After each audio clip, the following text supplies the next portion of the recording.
যেই পুরুষরা পরের কথা শুনে নিজের সংসার চালায়। মা, আজকে আপনাকে একটা খুশির খবর দিব। কি?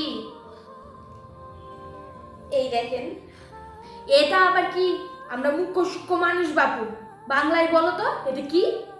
তোমার ছেলের বউয়ের বাচ্চা হবে গো মা। হ্যাঁ মা, আপনি ঠাম্মি হবেন। ঠিক আছে মা, আমার এখনো রান্না বাকি আছে, আমি আসছি। কি গো মা, এখন থেকে তো আর ছেলের কাছে টাকা পাবা না, কি করে চলবা? কেন বলতো? ও মা, শুনলে না বাচ্চা হবে? একটা বাচ্চা হতে কত খরচ বলো তো? তুই তো ঠিক কথাই বলেছিস, কিন্তু কি করা যায় বলতো? একটা উপায় আছে, তবে দাদা কি সেটা শুনবে? কি বল? তুমি দাদাকে বুঝাও, একটা বাচ্চা হতে গেলে অনেক খরচ, অত খরচ তুই একা হাতে টানতে পারবি না। আগে নিজের পায়ে দাঁড়া, তারপর বাচ্চা কাচ্চা নেওয়ার চিন্তা ভাবনা করবি। আর এখন তো বেশি দিন হয়নি, ওষুধ খাওয়ালেই নষ্ট হয়ে যাবে। শুনবে না মানে আমার ছেলে আমার কথায় উঠে আর বসে। শোন, তুই আমার পাশে থাকিস আর তাল মিলাস একটু আমার কথায় কথায়। হ্যাঁ হ্যাঁ, আগুন লাগাতে গেলে তো ঘি লাগবেই, আর সেই ঘিটা আমিই দিব। কই রে খোকা? হ্যাঁ মা, বলো। বাবা, তোকে তো খুব খুশি মনে হচ্ছে রে দাদা। হ্যাঁ, খুশি হবো না? আমি প্রথম বাবা হতে চলেছি। সেই ব্যাপারেই তো কথা বলবো, তাই তোকে ডাকলাম। হ্যাঁ মা, বলো।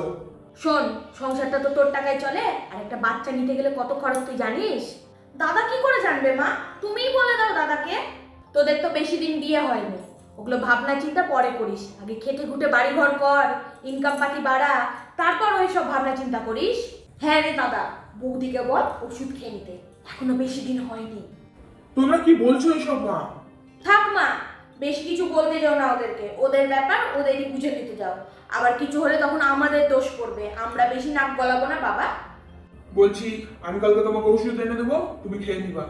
কিসের ওষুধ গো? আমি এখন বাচ্চা নিব না। কি বলছো তুমি? এই খবর পেয়ে তো তুমি সব থেকে বেশি খুশি ছিলে। শুধু খুশি হলেই তো হবে না, সব দিক চিন্তা করতে হবে। একটা বাচ্চা হলে অনেক খরচ, বুঝেছো?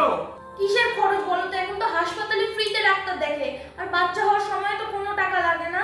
দেখো, এই সংসারে থাকতে হলে আমার কথা মতো চলতে হবে। কালকে আমি ওষুধ এনে দেবো।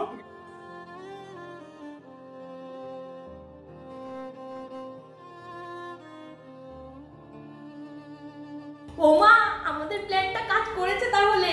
মা গো মা, তোমাকে আমি 101 টাকার বউ দিয়ে আসবো, আপদ বিদেই হলো তাহলে।